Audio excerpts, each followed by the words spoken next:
To drink or not to drink? This dilemma tore the U.S. apart for decades until 1919 the nation voted the 18th Amendment to the Constitution into law, prohibiting the manufacturing of selling of alcoholic beverages. For 13 years, not to drink was the law of the land, but the controversy continued. In 1932, the Democratic Party's candidate for president proclaimed, "We advocate the repeal of the 18th Amendment."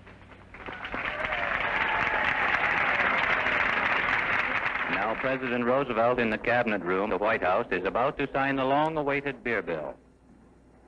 The President signs the bill. Happy days are here again, the skies above are clear again. Let us sing a song of cheer again. Happy days are here again.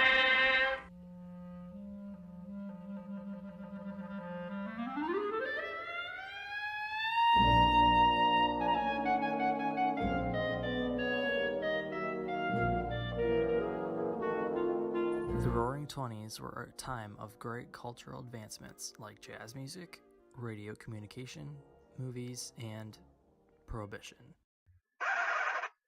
Prohibition threatened many companies, as more than half the nation's breweries did not reopen after Prohibition, and it also greatly threatened the economies of beer towns like Milwaukee. Miller Brewing Company especially needed to find a way to stay in business while its main product was banned. Frederick Miller, a German immigrant, established Miller Brewing Company in 1855.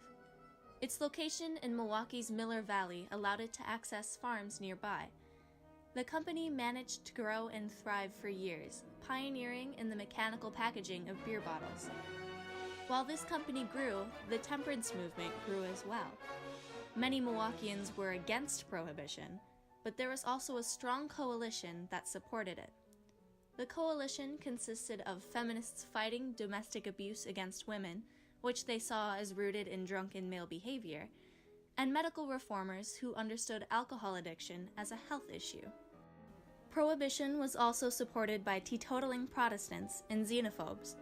They banded together to fight for American sobriety against Irish, Italian, Roman Catholic, Jewish, and other stereotypically alcohol-loving immigrants invading the United States. Thus, the Volstead Act enabled the Prohibition era in 1919. Aside from the groups that supported Prohibition, temperance in Milwaukee was as weak as anywhere else in the U.S. While local politicians and law enforcement were not fully committed to prosecuting violators, the city never became lawless. Because of this, Milwaukee didn't see the rise of vicious gangs nor organized crime like its bigger sister cities of Detroit and Chicago. Al Capone even called an Elm Grove bar his favorite place to drink. Even with his ties to Milwaukee, he made sure that organized crime from Prohibition did not find a haven in the city. When Prohibition hit, Miller Brewery found itself unable to produce its main product and had to either come up with a new product or join many other Milwaukee breweries in going out of business.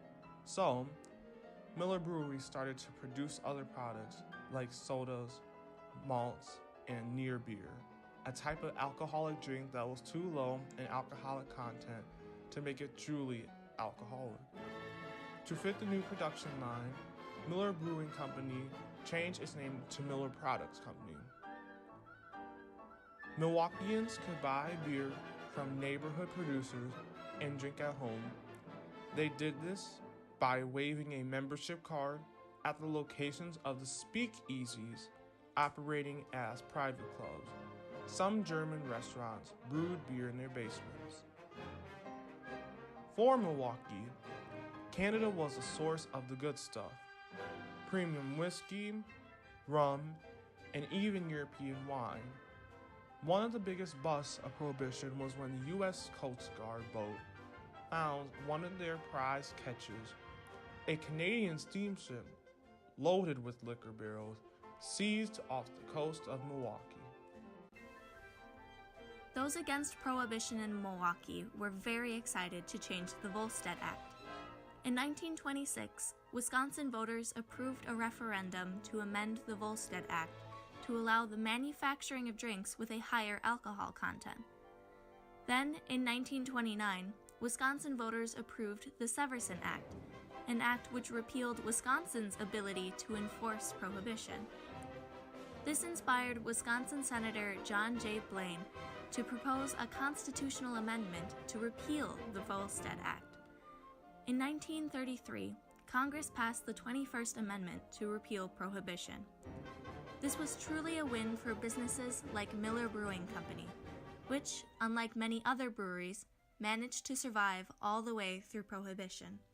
They could now finally return to making true beer.